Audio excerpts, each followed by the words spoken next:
cordial saludo para todas y todos los integrantes del seminario Páginas de Estanislao Zuleta de la Escuela de Pensamiento Crítico Maestros de la Sospecha. En principio, quisiera reiterar mi profundo agradecimiento por su participación en esta semana de trabajo en la que hemos logrado concluir el 6º capítulo del libro Arte y Filosofía de Estanislao Zuleta, la arquitectura, la utopía y la muerte. Me gustaría comenzar señalando dos cuestiones fundamentales que podemos identificar en la lectura que hasta el día de hoy hemos venido desarrollando. La primera es que el arte es esencial al ser humano, y es esencial porque a través de este dotamos de sentido el mundo para poder habitarlo. A través del arte hacemos del mundo que nos rodea una morada. Una segunda cuestión es la forma en la que el arte puede ser pensado en consideración a su especificidad que lo hace diferir, aunque no desligarse completamente del racionalismo clásico que quedó expuesto en los primeros apartados del libro.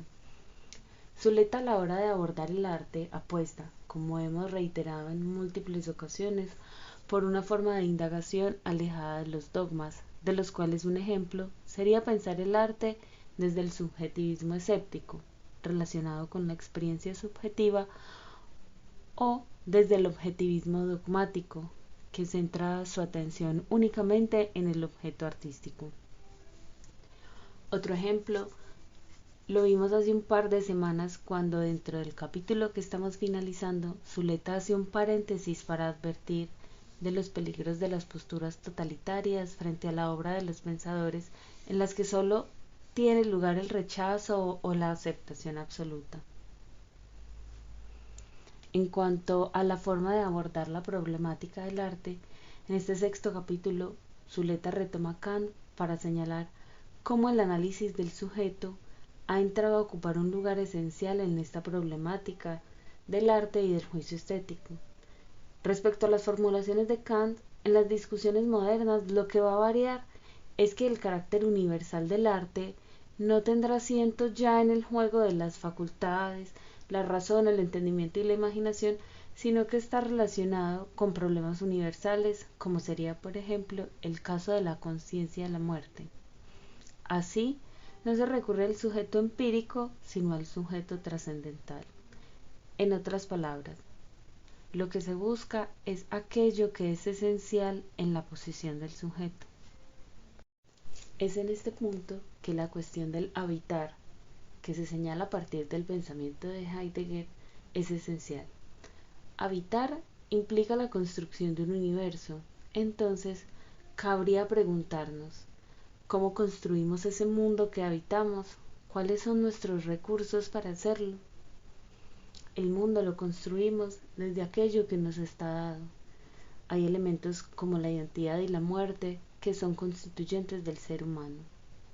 Dos de los existenciarios que señala Heidegger son el ser como libertad y el ser para la muerte.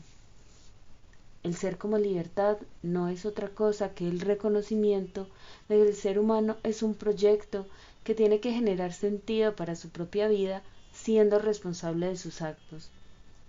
Pero dentro de estos proyectos y posibilidades, el ser es también un ser para la muerte, pues ésta se encuentra como posibilidad que habita todas las demás.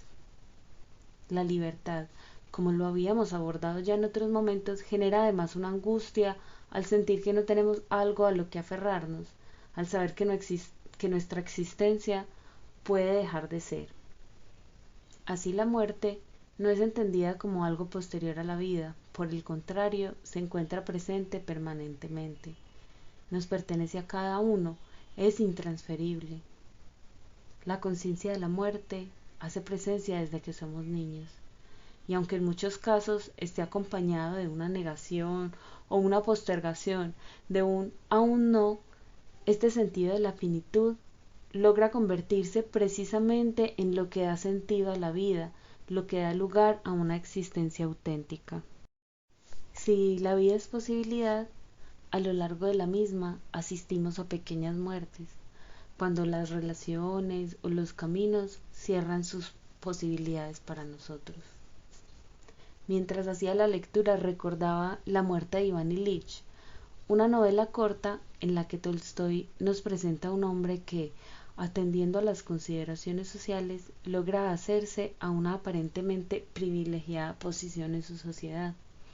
Pero es precisamente cuando Iván Ilich se enfrenta a la certeza de la muerte que comienza a reflexionar sobre su vida, hasta darse cuenta que solo en la infancia tuvo una vida auténtica.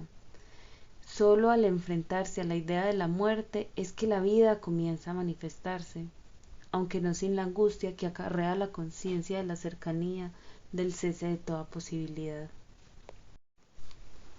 Una existencia auténtica es aquella que logra desvelar nuestra esencia, pero en nuestro hacer, la angustia que produce la libertad conduce, y no en pocas ocasiones, a buscar un sustento externo. Tratamos de huir de aquella angustia de hacernos cargo de nosotros mismos. En este sentido, hemos llegado a una época en la que se nos escapa en múltiples ocasiones dicho sentido, como en el caso de la arquitectura actual, que queda reducida a una cosa utilitaria en desconexión con el habitar, que implica construir una morada que dote de sentido la existencia, es decir, construir un sentido existencial. En páginas anteriores se decía que el espacio es un espacio de lo posible más que un refugio. En la vida social se refleja y articula en la vivencia del espacio, del cuerpo, de los mitos y de los ritos. El espacio se define desde lo vivido, constituyéndose como un problema social y personal. La arquitectura es el arte de construir espacios que dependen en gran medida de la manera en que cada cultura y cada sociedad ha concebido el mundo, de la manera en cómo se articula y cómo se simboliza su entorno. Toda construcción, por tanto, sería una imagen del mundo. En un ejemplo de arquitectura indígena podemos ver cómo hay una totalidad articulada en la que no es posible separar el mito y el rito de los demás aspectos de la vida social. Hay una correspondencia entre la vida material y la vida interior. La vivienda se encuentra íntimamente incorporada en el mundo. Voy a retomar un ejemplo de un texto de Carlos Niño Murcia llamado Territorio chamánico, una mirada desde la arquitectura a la manera indígena de construir y habitar su entorno. La maloca o vivienda comunal de los indígenas tucanos del Baupés, en la región amazónica de Colombia y Brasil, es una imagen del cosmos. Cuando se la construye, se recitan los mitos sobre el poblamiento original del mundo. Cuando se narran los mitos de la llegada de los primeros ancestros, se describe el mundo que van poblando como una maloca. A la vez, la vivienda se lee como un cuerpo humano.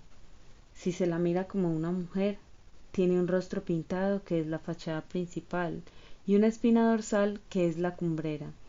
Y, si se la mira como un hombre, se la ve como a un guerrero o a un mu, tendido con sus atuendos ceremoniales y en la actitud de quien se acuesta a ver pasar el sol. Por el eje de la planta de la edificación pasa simbólicamente un río que fluye hacia el oriente, hacia la puerta de las aguas de donde llegaron los antepasados bajo la forma de una gigantesca anaconda. Bajo el piso corre en dirección opuesta el río del inframundo, que va hacia los malocas de los muertos. Estos son enterrados en medio de la maloca en una caja que se hace con las dos mitades de sus canoas. Cada nuevo niño, cuando ingresa a la maloca desde la chacra donde nace, es un antepasado que regresa. La maloca tiene una puerta para los hombres y otra para las mujeres. Mira hacia el oriente y es un reloj de sol y un observatorio solar.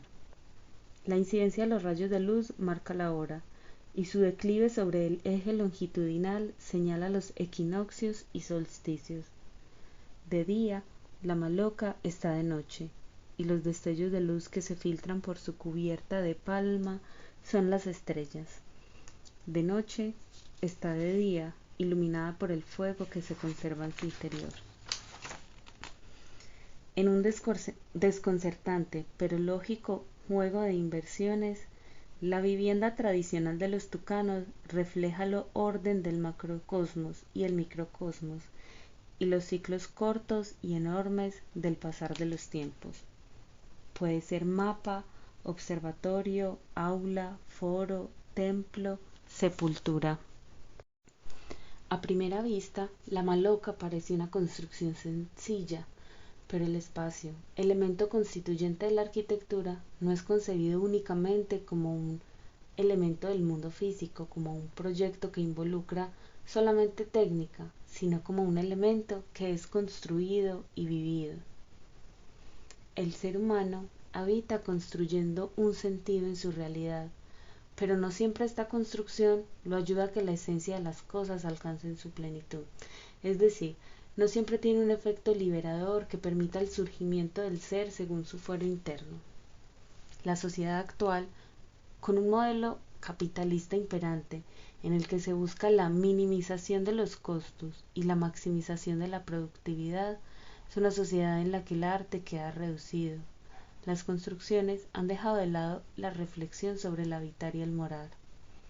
En la época de Heidegger se desarrolla la idea de los edificios, todo es cuadrado y rectangular, y sostiene que tales construcciones afectan la manera de pensar. Es una construcción de la ciudad que nos hace caer en el olvido de lo que es habitar. El verdadero modo de ser es habitar construyendo un sentido que lleve a la manifestación de su esencia. De ahí la urgencia que tenemos hoy en día de formular reflexiones que nos ayuden a cualificar la vida. Dejo hasta aquí mi comentario y me despido reiterando una vez más mi agradecimiento.